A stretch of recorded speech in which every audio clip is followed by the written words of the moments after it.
Olá, como estão? Satisfação imensa podermos retomar nosso encontro sobre direitos humanos e fundamentais. Retomamos que, naturalmente, nós estamos acompanhando as aulas via portal. Estivemos ministrando o encontro em que diz respeito às gerações de direitos, bem como também a Declaração Universal de Direitos Humanos, além da matéria que nós também encaminhamos de ações afirmativas, certo? Segura de que as atividades estão sendo resolvidas, os exercícios também, bem como também os filmes e as propostas de metodologias ativas que estão sendo aplicadas. Eu gostaria de estar propondo hoje o nosso encontro da seguinte forma. Nós reprisaríamos dois assuntos. Um assunto seria gerações de direitos. O outro assunto que nós estaríamos reprisando seria a Declaração Universal de Direitos Humanos. No terceiro bloco, nós estaríamos resolvendo todas as questões que também são recorrentes em OAB, em concursos públicos, e dessa forma estaríamos fixando o conteúdo, certo? Vamos lá? Gerações de direitos. Por que falar de gerações de direitos? Porque, conforme Hannah Arendt, nós sabemos que o direito, ele não trouxe todo esse conjunto de garantias de direitos humanos como se fosse algo pronto, como se isso já estivesse elaborado em algum lugar e de repente surgiu no cosmos. Não, tudo isso foi produto de uma construção. Hannah Arendt nos ensina que o direito não é um posto, o direito é um construto, uma construção. E essa construção se fez passo a passo, correto? E houve um tcheco naturalizado francês, chamado Karel Vazak. Ele se inspirou na Revolução Francesa. E, com base na Revolução Francesa, ele foi a primeira pessoa, enquanto jurista, a classificar os direitos humanos em gerações. E, segundo ele, as gerações de direitos humanos podem ser compreendidas, de acordo com a sua leitura, como direitos de primeira geração, de segunda geração, terceira geração.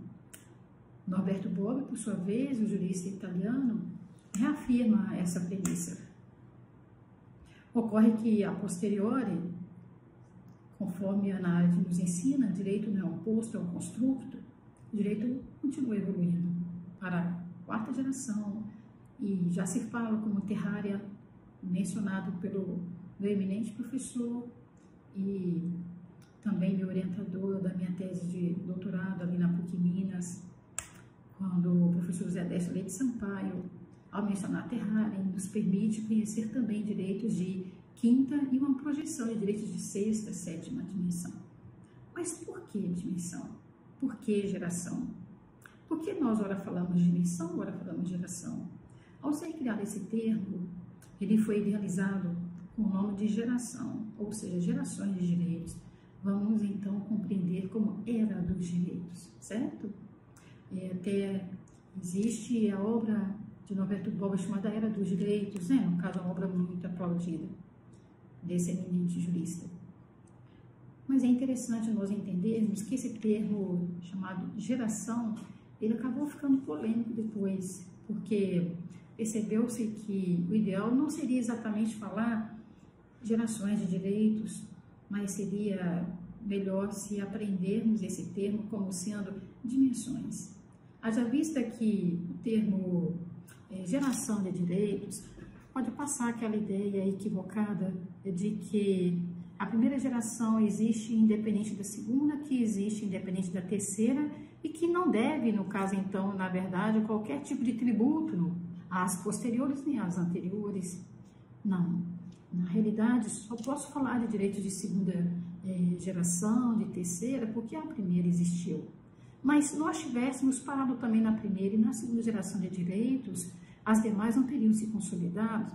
Daí então, entende-se que é melhor compreender toda essa terminologia como sendo dimensões, porque o direito de segunda dimensão nada mais é do que a ampliação da órbita dos direitos de primeira geração. Os direitos de terceira geração podem ser compreendidos e devem ser entendidos como sendo um elastério, como sendo uma repaginação como sendo uma promoção maior em outras esferas dos direitos que haviam sido anteriormente conquistados. Quando nós falamos de dimensões, nós criamos um tributo de uma era com outra era e assim sucessivamente. Quando falamos de gerações, nós acabamos criando círculos como se fossem, no caso então, bolhas isoladas que naturalmente, no caso, perdem o seu sentido se forem pensados de maneira meramente, no caso, na realidade aí, individualista. É importante que nós, portanto, retomemos para lembrar que se Karel Vazak, aquele jurista tão importante, em 1979, foi o primeiro a classificar as gerações de direitos em primeira, segunda e terceira, é importante nós lembrarmos então que ele o faz inspirado na Revolução Francesa, na bandeira francesa, e, portanto, se inspira na igualdade, se inspira também na fraternidade e se inspira na liberdade. Então, se nós podemos falar de liberdade, igualdade e fraternidade, liberdade, igualdade, fraternidade, ou seja, liberté, igualité e fraternité, nós estamos falando de direitos de primeira, segunda e terceira dimensão. Nessa sequência, se nós pensarmos em liberté, em liberdade, estamos falando de direitos de primeira dimensão. Se idealizarmos os direitos de segunda dimensão, vamos lembrar da igualdade. E se falarmos dos direitos de terceira dimensão, por favor, no caso, vamos rememorar aqui a fraternidade. Nessa sequência, certo? Imprescindível lembrarmos, então, que se a liberdade representa direitos de primeira dimensão, imprescindível, no caso, então, nos reportarmos exatamente a liberdade de expressão, a liberdade de exercer um credo, a liberdade política, a liberdade de pensamento. Para todo efeito, essas conquistas são conquistas que foram extremamente, no caso, idealizadas, foram muito pensadas, foram objeto de muitas lutas naqueles momentos históricos que o direito conheceu e a sociedade conheceu como sendo, no caso, revoluções burguesas. Posteriormente, vamos lembrar que quando nós falamos aqui de igualdade, nós já avançamos para um outro momento. Esse segundo momento é algo, no caso, que nos aproxima mais. Quando nós falamos da igualdade, nós falamos aqui dos direitos sociais. Vocês vão de convir que quando nós falamos dos direitos de primeira dimensão, de liberdade, nós estamos muito focados nos direitos individuais, nos direitos pessoais. Se eu falo liberdade de pensamento, liberdade de expressão, liberdade política, liberdade religiosa, tá? Então eu estou muito focado nos direitos individuais, né? Repetindo, né, no caso, algo que a princípio estava ali sendo um dos maiores sonhos, né, de uma sociedade que preconizava, no caso, batalhas que vão desaguar nas revoluções burguesas. Porém, quando você avança para os direitos de segunda dimensão, e nós podemos idealizar aqui aquilo que Karel Vazak, replicado por Norberto Bobbio e outros grandes nomes, podemos lembrar aqui, mais recentemente, Flávio Piovesan, né? Podemos também lembrarmos aqui o professor André Carvalho, né? Bem, para todo efeito, a igualdade, ela vai nos reportar a um momento em que a sociedade esteve extremamente envolvida com aquilo que foi conhecida como Revolução Industrial. E durante a Revolução Industrial, ali século XVIII, os direitos sociais ficaram muito em evidência. A ausência dos direitos assistenciais, a ausência do Estado nas minas de carvão, naqueles momentos em que estavam acontecendo, na realidade, digamos aqui, uma exploração maior de uma mão de obra de trabalhadores em serviços de riscos, sem qualquer tipo de assistência, sem qualquer espécie de suporte, né, pela legislação trabalhista. É importante, então, que as pessoas pudessem, no caso, de alguma forma, receberem seus direitos, chamados direitos sociais. Os direitos sociais, direitos trabalhistas, direitos previdenciários, direitos que estavam, de alguma forma, sendo conclamados naquela época, na época da Revolução Industrial. Nós, na realidade, vimos como sendo, no caso, também uma etapa imprescindível para que os direitos humanos pudessem ir cristalizando ao longo, né, no caso, então, das gerações. Karel Vazak, ele destaca, por exemplo, dentro desse contexto, o sonho de isonomia entre trabalhadores. Exemplo, mulheres que trabalhavam nos mesmos serviços dos homens à época recebiam, a princípio, de acordo com os documentários, de acordo com as narrativas e conforme, né, a melhor literatura, recebiam menos da metade. Né? Também era muito comum o trabalho, no caso infantil, gratuito, né? No caso nas minas. Então é relevante que direitos sociais, previdenciários, trabalhistas pudessem ser colocados à disposição das pessoas. Nesse caso, vamos colocar aqui a isonomia salarial, né, aqui entre homem e mulher, a isonomia salarial entre pessoas, quer sejam negras, quer se fossem brancas.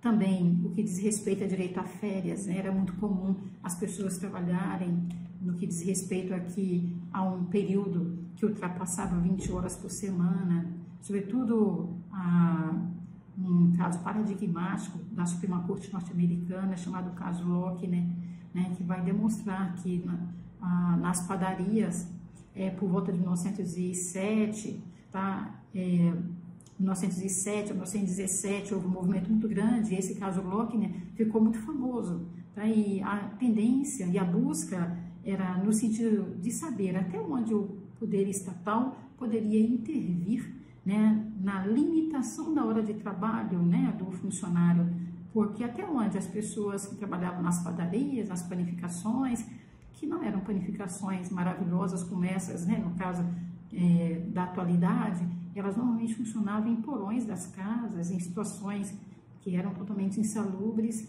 e as pessoas, infelizmente, no caso, eram expostas a um risco e a uma insalubridade permanente.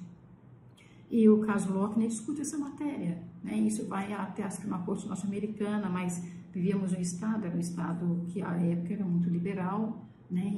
E de corte a corte, de tribunal a tribunal, acabou se entendendo, no caso, que naquela relação deveria prevalecer a autonomia, né, no caso contratual. Mas será que realmente na relação de patrão e empregado, na relação laboral, a autonomia, ela é de fato, no caso, palpável e real? Se o Estado se afasta da relação de trabalho, né, será que eu não terei o poder do mais forte estabelecido sobre o poder do mais fraco, ou seja, poder nenhum do mais fraco, né, no caso? Mas, enfim, no caso Locke, né, nós vamos, de alguma forma, encontrar os Estados Unidos dentro do seu perfil, que sempre foi adotado historicamente de um país liberal, onde o capital, no caso, ele sempre estará tendo uma voz muito maior do que data vênia, de todos os entendimentos em sentido contrário. É um valor muito maior do que a dignidade da pessoa humana, meta-princípio, né, da Constituição Federal, da Declaração Universal de Direitos Humanos e todos os nossos protocolos, né, no caso jurídicos. E aí vamos avançando para um terceiro momento, os direitos de terceira geração, direitos de terceira dimensão. Os direitos de terceira dimensão, eles estarão sendo, de alguma forma, trabalhados com um olhar de inquietação provocado pela Segunda Guerra Mundial. E é muito interessante, porque então nós estamos ali entre 1914, né, e 1918, com a Primeira Guerra. Aí depois nós vamos ali para os anos de 38 a 44, com a Segunda Guerra. Em tese, de acordo com De acordo com Martin Heidegger, um dos grandes filósofos da Alemanha, ele foi considerado um dos filósofos do nazismo. Não foi em 38 que a Segunda Guerra começou. A Segunda Guerra teria começado em 33, quando Hitler faz a varredura nas universidades e ao mesmo tempo afasta todos os professores que tinham um ideal mais libertário, mais progressista, professores que a priori, no caso, decidiam ensinar direitos humanos.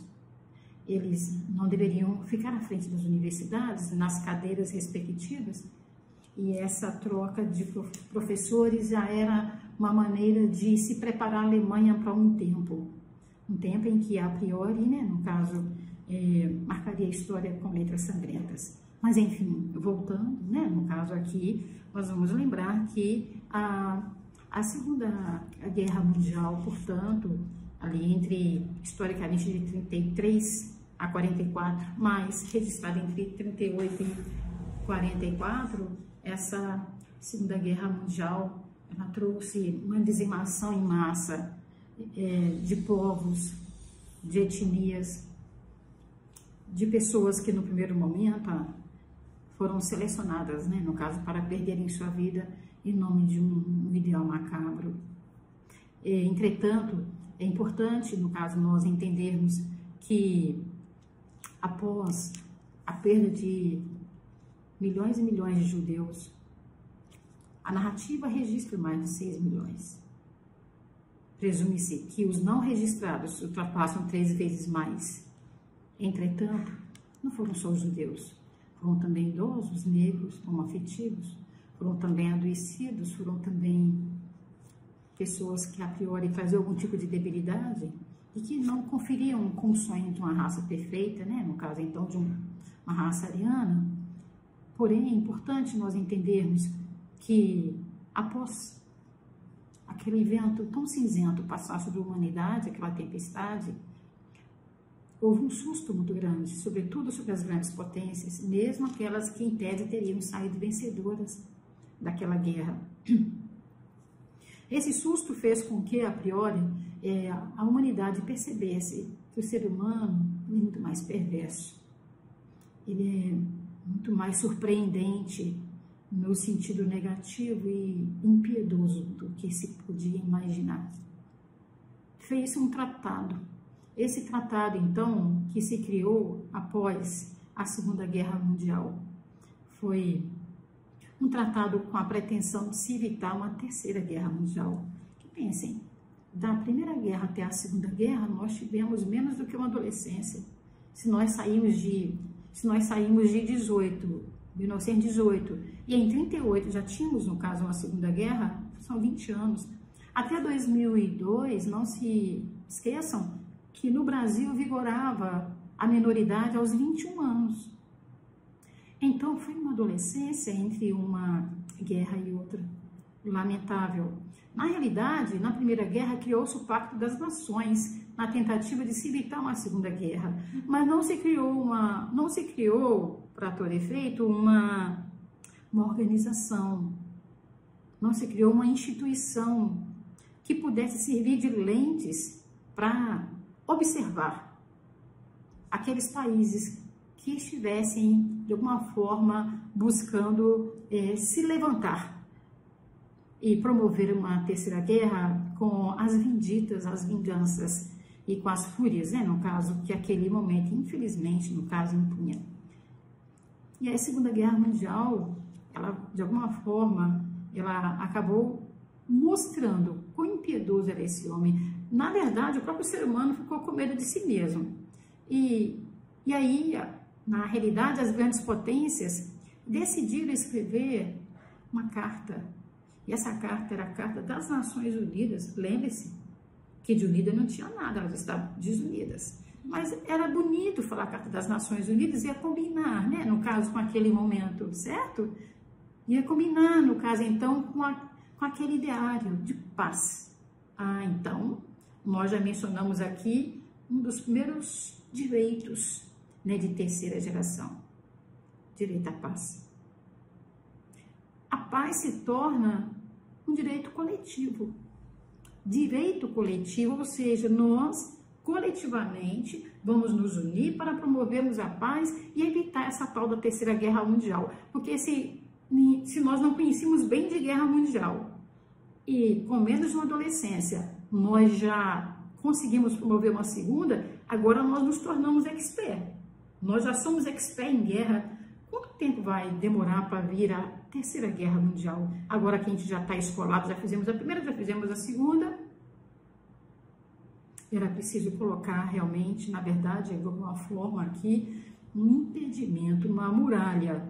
Era necessário estabelecer uma nuvem para que entre as nações desunidas, entre as nações inimigas, não se erguesse, no caso, mais uma vez, infelizmente, né, no caso, uma fumaça bélica. E é importante que nós estejamos atentos para o fato de que a paz surge como o melhor e maior dos ideários.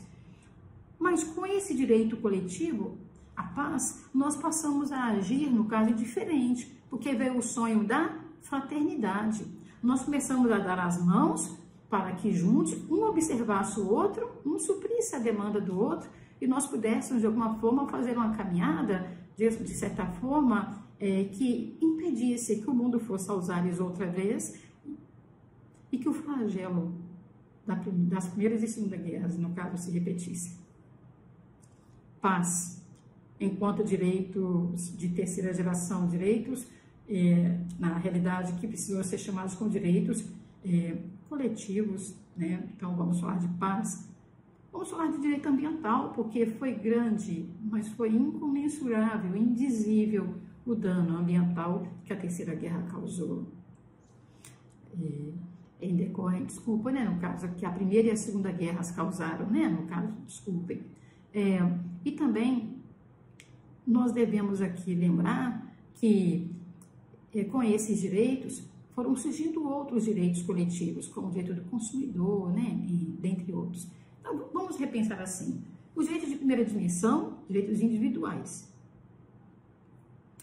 Falemos aqui da liberdade. A minha liberdade de expressão, a minha liberdade de pensamento, a minha liberdade de credo, a minha liberdade política, né, a minha liberdade de pensamento, a sua liberdade de pensamento. Direito de segunda geração, direitos sociais.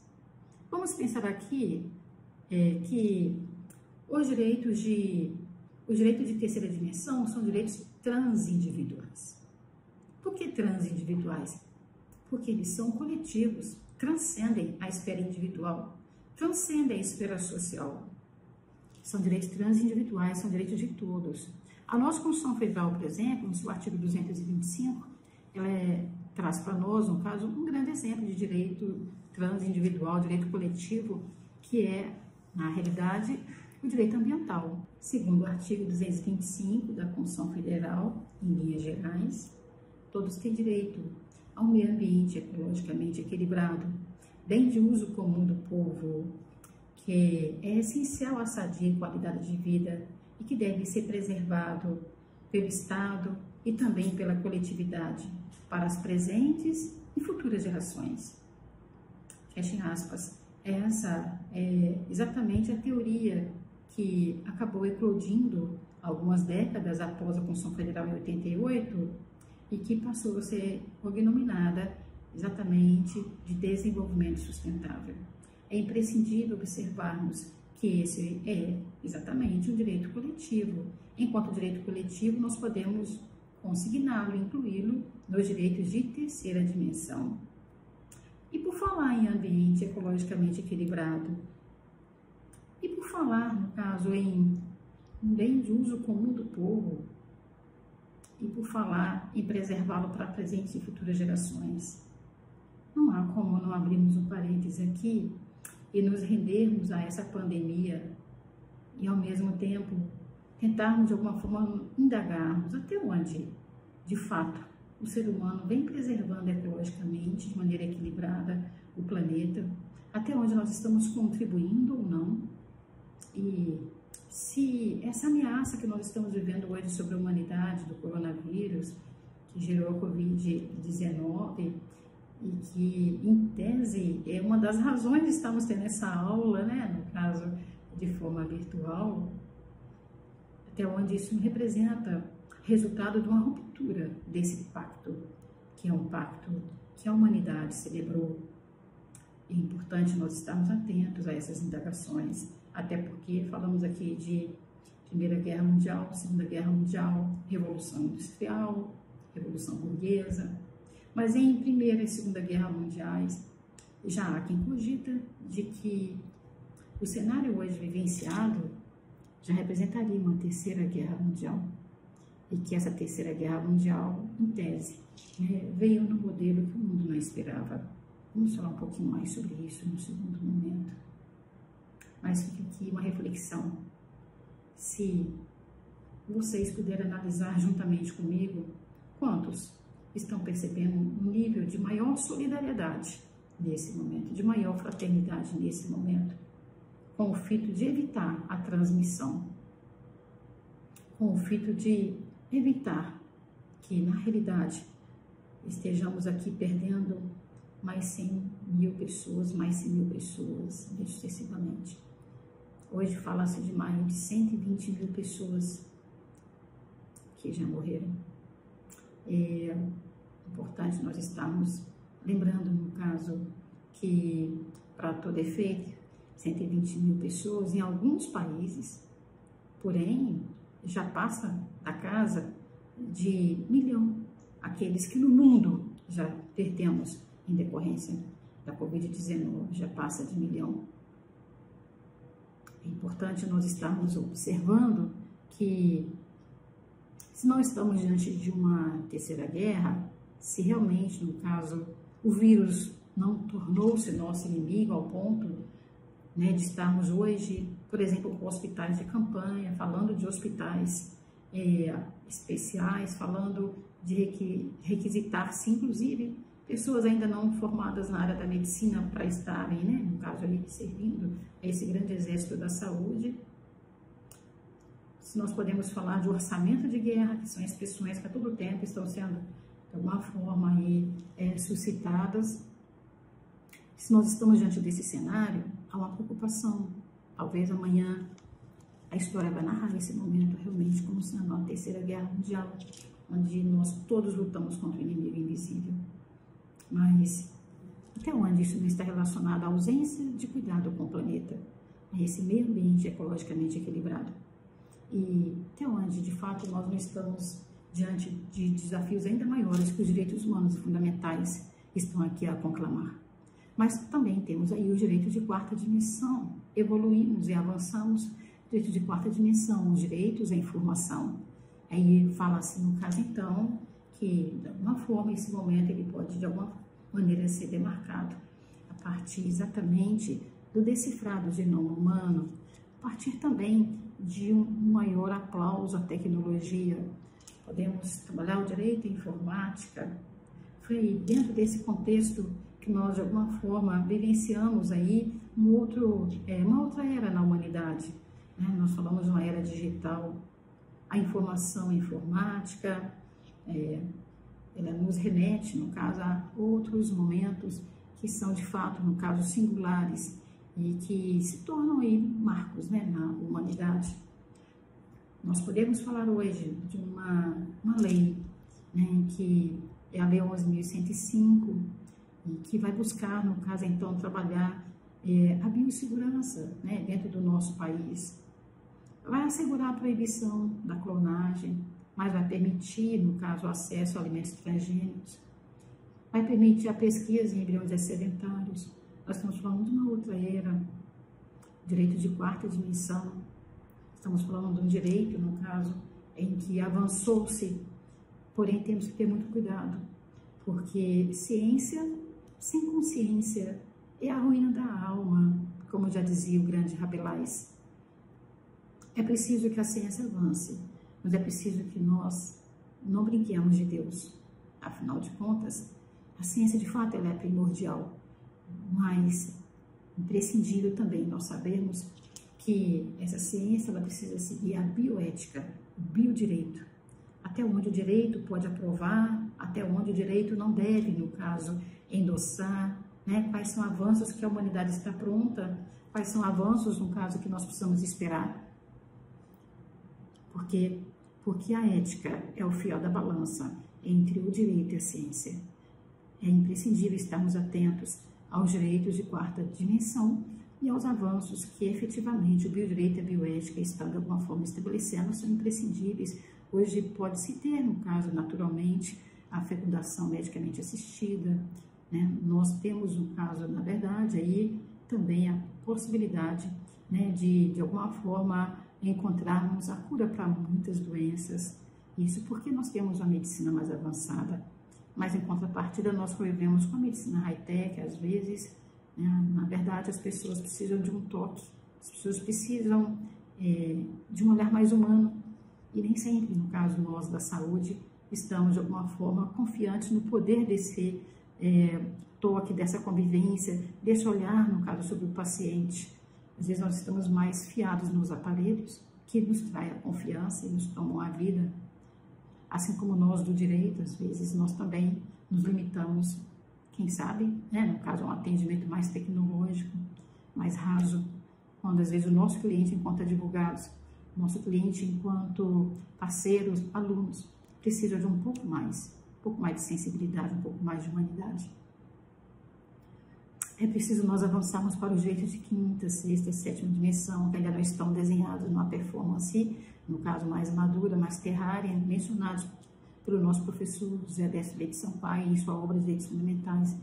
Ele já, na verdade, ele cogita de direitos de quinta, sexta e sétima dimensão, mas ele vai dizer para nós que são direitos que vão nos lançar dentro de uma esfera da espiritualização do direito. Uma espiritualização do direito, não uma espiritualização do direito em aspectos, no caso, etéreos, mas em um sentido, no caso, de podermos primar pelo amor, pelo cuidado, pela compaixão, por todo tipo de vida do planeta. Dentro dessa proposta, nós podemos mencionar hoje um combate à tirania da beleza. Existem várias regras hoje, proibindo, por exemplo, que se exija de modelos, de meninas da passarela, de rapazes de passarelas, né? No caso, um corpo cuja massa corporal IMC seja, por exemplo, abaixo de 16. E evitemos aqui fazer alusão, mas sabe-se, no caso de modelos de conotação e de repercussão mundial, e foram barrados, né? No caso, na França, em decorrência de estarem, no caso, com esse IMC abaixo de 16. É preciso entendermos que o combate à bulimia, anorexia, seja para a garota, seja para o garoto, seja para o homem, seja para a mulher, né? As compulsões alimentares decorrentes do dever de prestação com o modelo corporal, eles precisam, no caso, ser substituídos pelo respeito a esse ser humano. Nós não somos robôs, nós não somos soldados de chumbo, onde nós temos um biotipo, né? E temos que ser respeitados dentro dessa proposta da nossa humanização. É necessário nós entendermos que cresce, por exemplo, a cada dia o movimento de defesa dos animais. E já há mais de 30 anos, a professora Edna, da PUC Minas, já escreveu o livro O Direito dos Animais. E a ocasião parecia ela não ser tão compreendida assim. Tá? Entretanto, hoje, mais do que nunca, esse direito se encontra em evidência. E já se recomenda até não se falar mais direito dos animais, mas o direito dos inumanos. Independentemente de qualquer situação, o amor, o cuidado e a compaixão são termos muito profundos, onde eles eram típicos tão somente de uma religião ou das religiões. Lembrando que religião vem de um termo, né, que do grego representa religare, ou seja, aquela parte da ciência que busca religar o ser humano ao seu Deus. E é importante que toda religião que cria regras que afastam o ser humano do outro, ou que repudia, segrega, discrimina, cria preconceitos, gera, infelizmente, né, situações sectárias, essa religião precisa ser repensada, uma vez que necessário se torna que a religião seja aquele instrumento de aproximação de um ser humano com outro ser humano e, por consequência, com a imagem e semelhança do próprio Deus.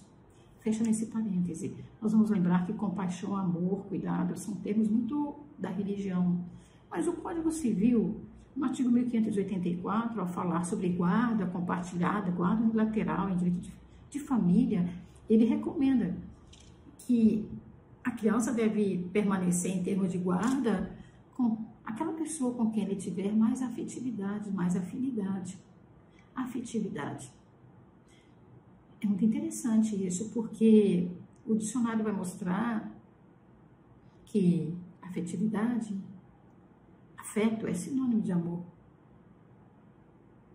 Portanto, afetividade também é um termo que vem de alguma forma sendo repetido agora quando nós falamos da nova lei que altera o capítulo da interdição e que vai dizer que o curatelado e interditado, ele deve, no caso, de alguma forma, ficar sob os cuidados de alguém com quem ele tem intimidade.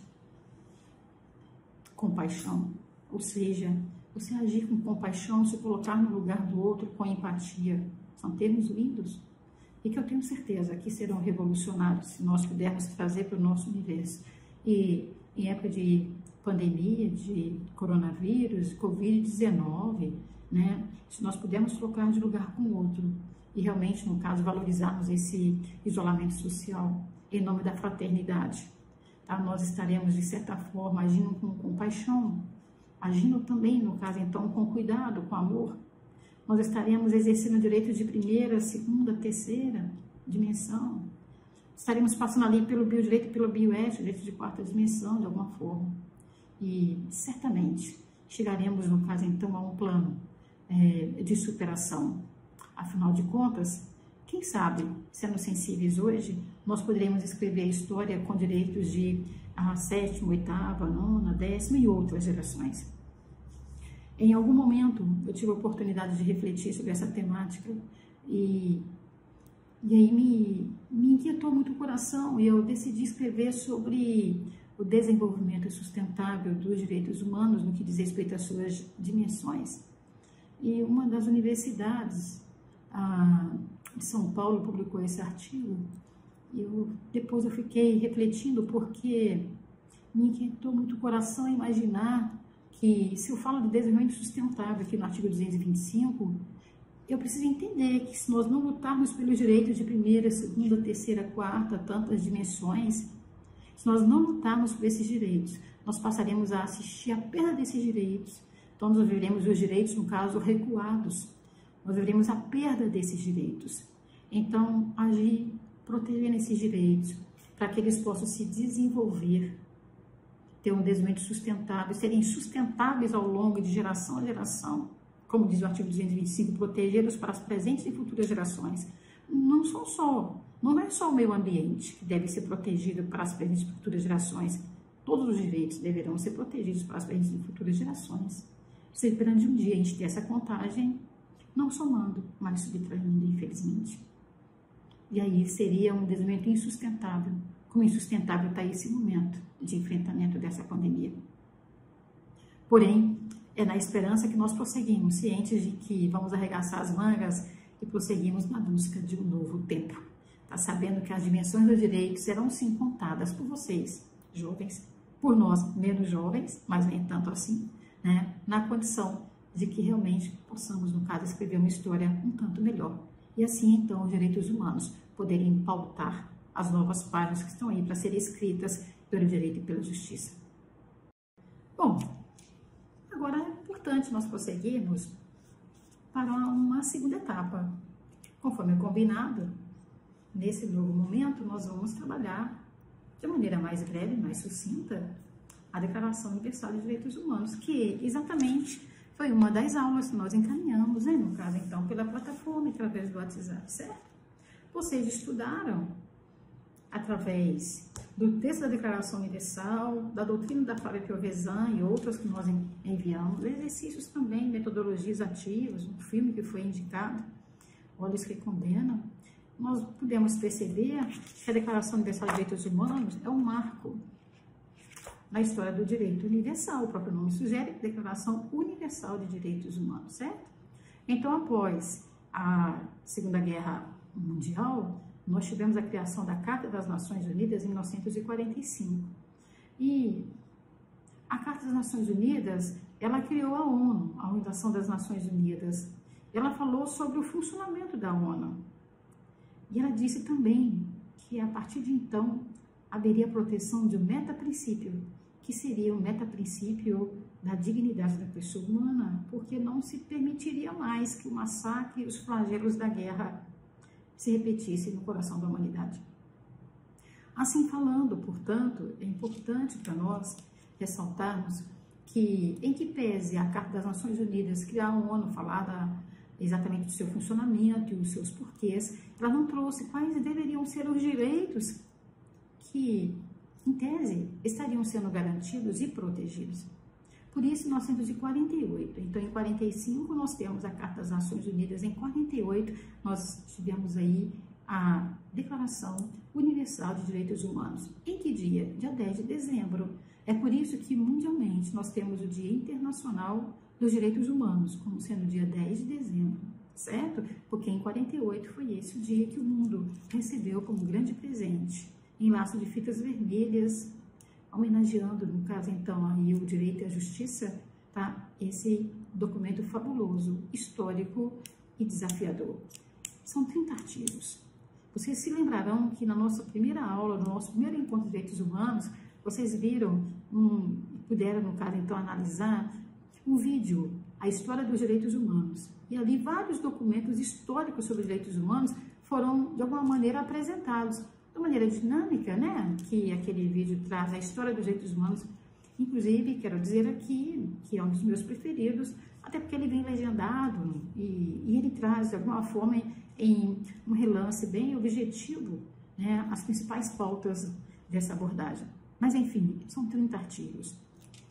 Vejam bem, dos artigos 3º ao 21, nós temos os direitos civis e políticos. Vejam bem, dos artigos 3º ao 21, nós temos os direitos civis e políticos. Eles são direitos o quê? De primeira, segunda, terceira, quarta, quinta dimensão? Eles são direitos de primeira dimensão, certo? Muito bem. Os direitos civis e políticos. Entretanto, vamos lembrar que, na realidade, entre os artigos 23 até os artigos 22 ao 28, nós temos, entre os artigos 22 e 28, os direitos econômicos, sociais e culturais. Se eu estou falando de direitos econômicos, sociais e culturais, nós estamos falando de direitos de primeira, segunda, terceira, quarta ou quinta dimensão. A princípio, direitos de segunda dimensão. A princípio, direito de segunda dimensão, certo? Bom, posteriormente, nós vamos encontrar, em 1966, 2 pactos que são altamente relevantes no que diz respeito, no caso, à necessidade de associarmos aqui com a Declaração Universal. Pacto Internacional de Direitos Civis e Políticos e outro, Pacto Internacional de Direitos Econômicos, Sociais e Culturais. Juntamente com a Declaração Universal de Direitos Humanos, eles formam, atualmente, uma das maiores estruturas que o mundo conhece, quando se fala, no caso, então, de um mapeamento e, ao mesmo tempo, digamos aqui, de uma uniformização, quem sabe, de maneira mais emblemática, né? No caso, de proteção de direitos, conhecida historicamente. É importante nós lembrarmos que a Declaração Universal de Direitos Humanos, ela traz consigo a natureza jurídica de recomendação. Ela não é um pacto, ela, na realidade, não é um tratado, mas ela foi criada com a finalidade de que o mundo pudesse ter uma ideia convergente acerca de uma matriz única de direitos que jamais poderiam ser, em hipótese qualquer, desrespeitada, mundialmente assim concebido, tá certo? Essa matriz, ela, de alguma forma, passou a inspirar todos os países do mundo. Os 193 países, no caso, que hoje estão integrados à ONU, todos eles, no caso, são signatários da Declaração Universal de Direitos Humanos. E a Declaração Universal de Direitos Humanos, ela traz consigo a necessidade de, por meio da sua proteção, fazer com que haja o impedimento de uma terceira guerra mundial ao modelo conforme nós já falamos, no caso aqui, ao modelo das anteriores, se repetir. Porque sabe-se que onde há justiça, há paz. Portanto, a maior pauta é a justiça, sobretudo na defesa da dignidade da pessoa humana. Veremos que aqui, dentre os artigos 3 ao 21, os direitos civis e políticos são defendidos. Ali, nós vamos ouvir falar do direito à liberdade. Ali, nós teremos aqui o respeito ao indivíduo, bem como também à sua expressão, ao seu pensamento, ao direito de ir e vir. Nós teríamos o direito a submeter-se a um tribunal que não seja um tribunal de exceção. O direito, no caso, a um princípio que seja um princípio, no caso de inocência. Nós veríamos que a Declaração Universal de Direitos Humanos trará premissas que estarão protegendo os nossos direitos sociais, estarão garantindo que no desemprego, na velhice, bem como também, no caso, em situações de adoecimento, tá? De dramas com a nossa saúde, repito, sem querer ser cansativa, tais como esse traumático e trágico momento que nós estamos vivenciando hoje, que desafia em muito o direito à saúde. Tá? Nós sabemos que a Constituição Federal, em seu artigo 96, reafirma que a saúde é direito de todos e dever do Estado. Sabemos, que a lei do SUS, a lei 8080/90, também, por sua vez, vai fazer com que nós possamos estar, de alguma forma, recebendo aqui o manto protetor também, via garantia do poder público. Nós sabemos também que, para além de tudo isso, nós temos a saúde suplementar por meio dos planos de saúde, que tem a sua lei especial. E nós sabemos, portanto, que a Declaração Universal de Direitos Humanos é que provocou, é que fundamentou e justificou a criação de todas essas garantias, certo? É imprescindível estarmos atentos para o fato de que o direito à família, o direito a um casamento em idade núbil, a proteção do cidadão no que diz respeito à necessidade de poder estar diante do Estado, respondendo por eventuais acusações de crimes, porém chancelado e tutelado devidamente para que não hajam abusos, no caso, nessa fase, nesse momento tão delicado em que as pessoas são colocadas em condição de presidiários. É importante lembrar que a Declaração Universal de Direitos Humanos, em todos os seus artigos, conforme a sua proposta, busca encontrar esse ser humano dentro de um conceito universal. Nesse momento, a Declaração Universal de Direitos Humanos, ela nos permite, no caso, agirmos com aquele direito de quinta dimensão, se assim podemos dizer, de amor, cuidado e compaixão com todo tipo de vida do planeta.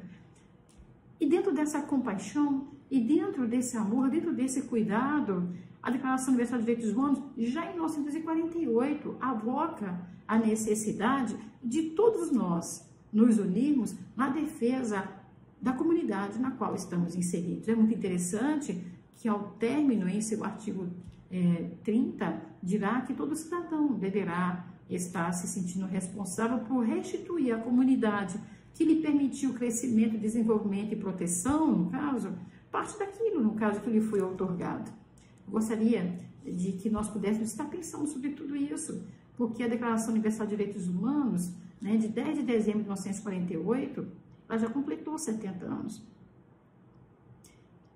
E a Declaração Universal de Direitos Humanos, ela não inspirou, no caso, só o Brasil, mas o mundo. É imprescindível entendermos que a Declaração Universal de Direitos Humanos, ela inspira, ela inclusive, ela que ilumina a nossa Constituição Federal. Não sem motivo, a igualdade, a liberdade, a segurança, a propriedade, a família, a proteção ao trabalho, a proteção à saúde, a proteção, no caso, ao devido processo legal, ao due process official, que foi conquistado lá em 1215, quando o documento, no caso da Bill of Rights, no caso acabou sendo assinado, no caso, e acabou de certa maneira sendo levado ao mundo. É importante nós estarmos de alguma forma lembrando aqui, nos reportando a um momento em que a Declaração Universal de Direitos Humanos, ela de alguma forma ela é replicada em 1988, então eu falo de uma Declaração Universal de Direitos Humanos que é de 48, mas que é replicada em 88. Portanto, vejam bem, 40 anos depois, a nossa Constituição Federal acolhe, abraça diversos dos artigos da nossa Declaração Universal. Nós verificaremos o caso que, quando eu digo ali, no artigo 5º da Constituição Federal, que todos são iguais perante a lei, eu estou nada mais, nada menos, replicando parte daquilo que está no artigo 1º da Declaração Universal de Direitos Humanos. Quando eu tenho aqui o artigo 226 da Constituição Federal, que dirá, né, a nossa Constituição Federal dirá que a família, base da sociedade, receberá especial proteção do Estado. Eu também estou fazendo por força do artigo 25 da Declaração Universal de Direitos Humanos, certo? Quando eu encontro aqui uma previsão na nossa Constituição Federal de que as mulheres deverão, enquanto presidiárias, estarem sendo colocadas em ambientes separados. E quando elas são mães, né, elas devem ter o direito de estarem, de alguma forma, tendo o direito à amamentação, né, até o 6º mês com a sua criança. A Declaração Universal de Direitos Humanos, ela vai prever também a possibilidade, aliás, a necessidade de os ambientes carcerários também, de homem e mulher, serem separados. Não preverá ainda, em 48, o direito da mãe à amamentação até o 6º mês, mas nós verificaremos que a nossa Constituição Federal acolhe esse comando da Declaração Universal de Direitos Humanos e a Lei 7.210, de 84, com as respectivas leis que posteriormente vieram criar esse ajuste para que, de alguma forma, houvesse homenagem às crianças, no caso, o direito da mãe, independente de ser, no caso, então, alguém que está recluso ou não, tá? Ter, na verdade, esse direito à amamentação, que é o direito da criança, é a humanização do direito. A Declaração Universal de Direitos Humanos, ela tem, na verdade, uma força internacional. Flávio Piovesan, em sua obra Direitos Humanos e o Direito Constitucional e Internacional, dá uma ênfase muito grande. Inclusive, foi essa literatura que eu postei para vocês, né, na aula que foi encaminhada pelo portal da faculdade, também para a turma, através do WhatsApp, da Flávia Piovesan, onde ela faz questão de mostrar que a Declaração Universal de Direitos Humanos é um grande marco, é o maior de todos os marcos, porque nesse caso percebe-se que a Carta das Nações Unidas, conforme havíamos dito antes, não diz quais direitos deveriam ser aqui então defendidos. E foi importante, no caso para nós, que pudesse ser criada a declaração, porque ela mapeou esses direitos. Porém, a declaração não trouxe quais seriam as sanções para países que viessem a violá-la. Por isso vieram os pactos de 66, né? O Pacto Internacional de Direitos Civis e Políticos, o Pacto Internacional de Direitos Econômicos, Sociais e Culturais. E então eles trouxeram, no caso, a possibilidade de, enquanto pacto, serem considerados aqui em modelo de tratados e poderem os países que violarem, né? No caso, então, as regras ali inseridas e consagradas sofrerem as sanções previstas no Tratado dos Tratados, né? E importante salientarmos que, dentre esses muitos direitos, tá, nós temos que lembrar que a Declaração Universal de Direitos Humanos ela é de 48. Eu deixo aqui um desafio para todos vocês, que seria analisar essa declaração e pensarem, caso vocês estivessem naquela assembleia, responsáveis como juristas de plantão, uma juventude que traz consigo um sonho, né, de uma justiça muito mais agigantada, uma justiça que possa realmente, de alguma forma, ser muito mais ativista e, ao mesmo tempo, eficaz.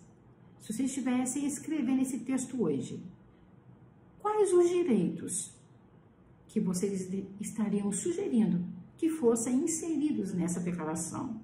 Ao invés de 30 artigos, quantos ele teria? Caso você tivesse que escrever mais 2 artigos, nós somos, no caso da nossa sala de aula, no caso, graças a Deus, na verdade aqui, um grande público, né, no caso.